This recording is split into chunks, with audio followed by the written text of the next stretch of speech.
En los momentos complicados es donde surgen las soluciones menos esperadas, y es lo que ha hecho Brasil en su intento por ganar el hexacampeonato. Su apuesta, traer a uno de los técnicos más ganadores de la historia. ¿Será Carlo Ancelotti el hombre que levante la copa para la canariña? Lo veremos ahora. La historia comienza luego que Brasil quedara fuera del Mundial de Qatar ante Croacia, eliminación que llevó a la salida de Tite como técnico. Fue el quinto mundial sin victorias tras su última conquista en el 2002, igualando la racha más larga de la historia por la selección. En este tiempo solo llegó a semifinales en una ocasión, partido donde el equipo fue humillado 7-1 por Alemania frente a su propia gente en el Mineirao. Tras décadas de fracasos en los mundiales, sumado a que su máximo rival, Argentina, fue la selección que ganó el torneo, se comenzó a trazar una idea que antes era impensada: contratar a un técnico extranjero. Para justificar esta idea, el elegido debía ser uno de los mejores entrenadores del mundo, tanto así que Pep Guardiola fue incluido como candidato. Entre los nombres ya aparecía el de Carlo Ancelotti y empezó un trabajo de la CBF de esperar al italiano según cómo iba en el Real Madrid. Para junio de 2023, la prensa brasileña aseguraba que Ancelotti sería el técnico de la selección y que dejaría el Madrid al terminar la temporada 2023-2024. Aquí Fernando Diniz tomó el cargo de forma compartida con el Fluminense, ya que solo era una elección temporal hasta que llega Ancelotti al culminar el año. Esto no se dio, ya que el italiano extendió su contrato hasta el año 2026 con el Real Madrid. Ancelotti dijo que agradeció el contacto, pero que su prioridad era el equipo merengue. Aquí parecía que se acababa cualquier chance de contratarlo. Esto, más los malos resultados de Diniz, llevaron a que Dorival Jr. sea elegido como nuevo entrenador de la canariña, ya no de forma temporal. La búsqueda de Brasil por fichar a Ancelotti llegó a parecer una obsesión en algunos momentos. Los pésimos resultados de Dorival llevaron a que lo destituyeran en marzo de 2025. Esto, más la posibilidad que Ancelotti deje el Madrid al terminar la temporada en 2025 por los malos resultados, hizo que vuelvan a contactar con él, y esta vez el resultado sí terminó siendo positivo, a pesar que surgió información que el técnico volvió a rechazar la oferta, esperando un contrato más lucrativo en Arabia Saudita. Fichar a un técnico extranjero rompió décadas de historia de técnicos brasileños. Desde Vicente Feola en 1958 hasta Luis Felipe Scolari en el 2002, los 5 técnicos campeones del mundo con la selección fueron brasileños, pero era un momento de realizar un cambio radical debido a los resultados. No será el primero, ya que Ancelotti será el 4º técnico extranjero en la historia de la selección. 2 de ellos solo dirigieron partidos amistosos y el único que estuvo al frente de una competencia oficial, el uruguayo Ramón Platero, lo hizo en la Copa América de 1925, 100 años antes. En total, estos 3 técnicos dirigieron solo 7 partidos. De esta forma, el italiano será el primer entrenador no brasileño en dirigir a la selección en eliminatorias, y si todo sigue igual, será el primero en un mundial. Era una cuestión de orgullo elegir a los técnicos del propio país y estilo, pero los resultados recientes llevaron a un cambio radical. Este periodo entre el mundial y la contratación de Ancelotti fue uno de los peores de la historia de la selección. Sufrió derrotas históricas, la peor de ellas siendo su primera caída jugando de local por eliminatorias, perdiendo ante Argentina por 1-0 en el Maracaná. También cayó por primera vez ante Colombia por eliminatorias y sufrió la derrota más dura en clasificatorias, perdiendo por 4-1 ante Argentina, partido que confirmó la salida de Dorival. Así el técnico italiano asume el cargo con la selección en el 4º lugar de la eliminatoria con 21 puntos, a 10 del líder Argentina y a 6 del cupo del repechaje. Si no fuera por el aumento de cupos en clasificación, hoy Brasil estaría a 1 punto de la zona de eliminación directa. Es la peor participación de Brasil en la historia de las eliminatorias largas, sumando 14 puntos menos que en la campaña a Qatar 2022, algo impensado antes de empezar este ciclo. De forma curiosa, esta realidad se asemeja a lo que ocurrió con Brasil en la previa al Mundial de Corea-Japón 2002. En aquella ocasión, la selección también estaba en una crisis futbolística, con el equipo a 3 puntos de la zona de repechaje para la fecha 14. 3 técnicos estuvieron al mando en 14 fechas: Vanderlei Luxemburgo, Candiño por un partido y luego Emerson Leao. Leao fue echado tras malos resultados y en su lugar apostaron por un entrenador exitoso a nivel clubes, Felipao, campeón de la Copa Libertadores con Gremio y Palmeiras. Aquí Brasil dio vuelta a su situación, clasificó al Mundial y terminó levantando su 5ª Copa. Esta situación también fue similar a la campaña de 1994, donde Brasil clasificó en la última fecha al Mundial con innumerables críticas, siendo luego campeón con Carlos Alberto Parreira como entrenador.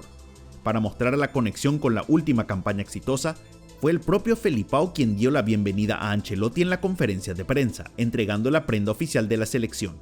Es, posiblemente, el técnico más laureado de la historia en ser contratado por una selección. 5 veces campeón de la Champions League, campeón de la liga en las 5 grandes ligas europeas y con 30 títulos en toda su carrera. Hay que sumar a esto que sigue en vigencia, ya que 10 de los títulos los consiguió en las últimas 3 temporadas que dirigió al Real Madrid. Tuvo un increíble 75% de efectividad de puntos en los 234 partidos que dirigió al Madrid desde el 2021, un porcentaje altísimo. El único caso comparable al nivel de logros y de importancia de selección fue el de Fabio Capello con Inglaterra en el año 2008, aunque Ancelotti, a diferencia de Capello, tuvo mayor éxito en los años previos al asumir el cargo y consiguió muchos más títulos internacionales. Si Brasil buscaba un técnico ganador, trajo a uno de los más ganadores de la historia, que pudo conseguir títulos en todos los equipos grandes en los que dirigió. Fichar a un técnico con tanto renombre tiene su costo. Su salario será de 10 millones de euros anuales, el más alto de cualquier técnico de selecciones del mundo, casi duplicando al segundo en la lista Thomas Tuchel de Inglaterra y cuadruplicando el contrato de Scaloni, el vigente campeón de la Copa del Mundo. Además de esto, tendrá a su disposición un jet privado para viajar a Europa, un chofer y guardia de seguridad 24 horas, vivirá en un lujoso departamento en Río de Janeiro, todo pagado por la CBF. En caso que salga campeón del Mundial, recibirá una bonificación de 5 millones de euros. Solo con un paquete económico así, pudieron convencerlo de elegir este desafío, en lugar de esperar una oportunidad en clubes con mayor poder económico como los de Arabia Saudita. Con esto Brasil también buscará romper una realidad que se repite desde el primer Mundial. Siempre el técnico campeón del mundo es del mismo país que su selección. Nunca un extranjero fue técnico campeón del Mundial y desde 1962 nunca un técnico extranjero siquiera llegó a una final del torneo. Curiosamente, en los últimos tiempos, los técnicos ganadores no han sido exitosos a nivel clubes. El caso más extremo es el más reciente, Lionel Scaloni, quien en su primera experiencia como entrenador principal terminó ganando el Mundial, algo impensado. Ni Didier Deschamps o Joachim Löw tuvieron pasos destacados por clubes, un camino muy al contrario que el de Ancelotti. Su primer desafío será apenas 2 semanas después de asumir, enfrentando a Ecuador de visitante y a Paraguay en Sao Paulo. Aquí no tendrá tiempo para ajustar muchos detalles, pero ya empezó su trabajo para conocer mejor el fútbol brasileño. En su primera semana fue a varios partidos de copas internacionales en diferentes ciudades. Su intención es recorrer los clubes más importantes y hablar con referentes para conocer mejor a los jugadores y ver qué puede aprender de la estructura del fútbol local. Incluso dijo que quería conocer la playa y el Cerro Corcovado en Río, mostrando su interés real por el país y su cultura. Hasta ya se lo vio probando comidas tradicionales del país en un buffet. Una de las principales razones por las que el técnico fue elegido para la selección es por su estilo de dirigir. A diferencia de entrenadores como Pep Guardiola, Luis Enrique o Jürgen Klopp, quienes aplican filosofías muy específicas a sus equipos, Ancelotti siempre ha sido un entrenador que se adaptó a los planteles que tenía, manejando a sus estrellas de la mejor manera. Esto ha llevado a que sea más exitoso en competencias como la Champions League que en ligas locales, ya que en las primeras necesitas adaptar tu esquema a algunos partidos importantes. Esta mentalidad es la ideal para ganar un torneo como el Mundial, que solo se disputa en un mes y en esta ocasión necesitará ganar 8 partidos para levantar el trofeo.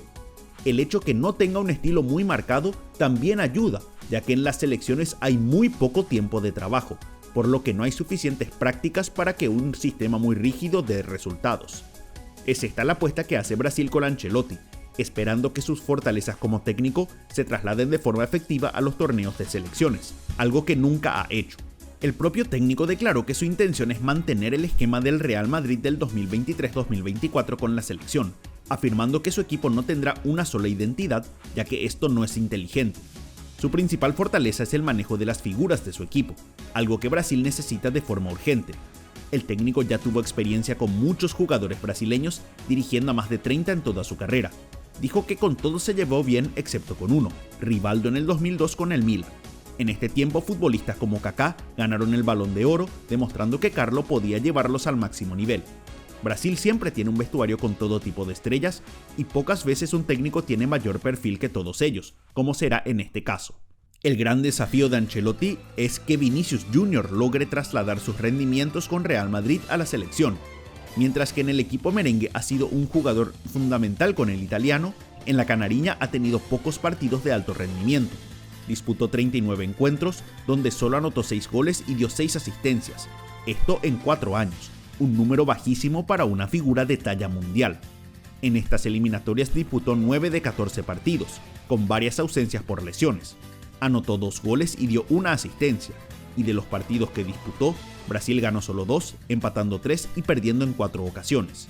Hasta ahora nunca tuvo una actuación donde sea la gran figura de la selección, más allá de ser líder en varias categorías de las eliminatorias, tales como regates y toques en el área rival. Para explicar por qué se da esto, Carleto mencionó que a veces el querer hacer las cosas bien hace que el jugador piense de más y que esto afecta su rendimiento. Según él, está convencido que Vini mostrará su mejor versión y que es un jugador extraordinario. Entre los jugadores brasileños, hay uno que tiene una influencia absoluta, Neymar. El máximo goleador de la historia de la selección con 79 goles, sigue siendo considerado el máximo ídolo actual de la canariña. Esto hace que, más allá que juegue poco, tenga una influencia enorme en la confederación. Se mencionó que fue él quien rechazó la posible llegada de Jorge Jesus por su mal relacionamiento en el Al Hilal y que tenía contacto directo con el presidente de la confederación sobre la decisión de un nuevo técnico. Ancelotti tuvo que aclarar en su primera conferencia por qué no convocó a Neymar, esto a pesar que el número 10 apenas disputó 60 minutos en el último mes y medio y anotó su último gol en marzo. Carlo dijo que habló con él y que le explicó las razones de su ausencia. La gran pregunta es si Neymar recupera su nivel en este año previo al Mundial y si el técnico está dispuesto a cederle un lugar dentro de su esquema. Cuando está en cancha muestra un nivel superior a sus compañeros, siendo el líder actual de Brasil en remates al arco y pases filtrados por partido en los pocos partidos que jugó en estas eliminatorias. En la primera lista de convocados ya se ve una influencia de Ancelotti, en especial con la inclusión de Casemiro. El mediocampista estuvo varios años con el italiano en el Real Madrid y este conoce su importancia como volante de marca. Casemiro no juega por la selección desde octubre de 2023 y su retorno se da cuando su nivel futbolístico no es el más alto, siendo jugador de alternativa en el Manchester United. Aquí Ancelotti buscará tener a un líder de su confianza en el plantel. También sumó a Richarlison, quien viene de otra pésima temporada en el Tottenham, pero el equipo necesita a un goleador y Richarlison es el máximo anotador reciente del equipo, convirtiendo 20 goles en 47 partidos. En general, es un plantel con poca experiencia, ya que solo 4 jugadores disputaron más de 50 partidos con la selección y solo 5 superan los 30 años de edad. Tiene a varios futbolistas en excelentes momentos, como Rafinha, quien es uno de los candidatos a ganar el Balón de Oro, y a enormes promesas como Estevão, quien ya es pieza fija de la selección a los 18 años. Una de las más grandes debilidades de Brasil ha sido su trabajo defensivo. El equipo recibió 16 goles en 14 partidos, casi el triple que en toda la eliminatoria a Qatar, y 5 más que en el camino a Rusia, esto con 4 partidos aún por jugarse. La debilidad en esta zona es clara, al ver que en la convocatoria fueron incluidos 4 jugadores de la defensa del Flamengo. El único inamovible en esta zona es el capitán Marquinhos. Otro de los grandes desafíos del técnico será quiénes lo contrataron. Es entendible que la selección está en crisis, siendo que la propia confederación brasileña está en crisis hace años, desde la salida de Ricardo Teixeira, el yerno de João Havelange, quien dirigió por más de 20 años hasta el 2012, con enormes casos de corrupción. Ningún presidente se mantuvo por mucho tiempo. Uno, José María Marín, incluso fue arrestado en Suiza por el caso FIFA Gate, mientras que Marco Polo del Nero también fue acusado en la causa, pero nunca dejó el país para no ser extraditado. El encargado de negociar con Ancelotti fue Ednaldo Rodríguez, quien asumió el cargo en 2021. En 2023 fue sacado por orden judicial debido a irregularidades en su elección, pero fue reintegrado un mes después. Ya en mayo de 2025, con la negociación de Ancelotti cerrada, volvió a ser sacado del cargo por la justicia, esta vez sí quedando fuera de la asociación y con muchas acusaciones de corrupción. En su lugar asumió Samir Shaud como nuevo presidente, hijo del eterno presidente de la Federación de Roraima, la más pequeña y de menor nivel competitivo de todo Brasil. Tuvo el apoyo de las federaciones pero el rechazo de los clubes, quienes querían a una persona con experiencia y no un desconocido. Es un panorama complicado, pero que no impidió a Ancelotti que asuma el compromiso de dirigir a la selección. Ahora Brasil enfrenta un año clave, con la apuesta más importante de su historia. Carlo dijo que asumía el cargo de la mejor selección del mundo y que será su trabajo confirmar que así sea en el Mundial del año que viene. Si consigue este logro, podría ser el máximo hito de una carrera llena de éxitos y sin dudas sería el menos esperado. Para ustedes, ¿podrá Carlo Ancelotti llevar a Brasil a ganar el Mundial 2026? Para conocer mejor a una de las futuras estrellas brasileñas, hagan clic en el video de Estevão.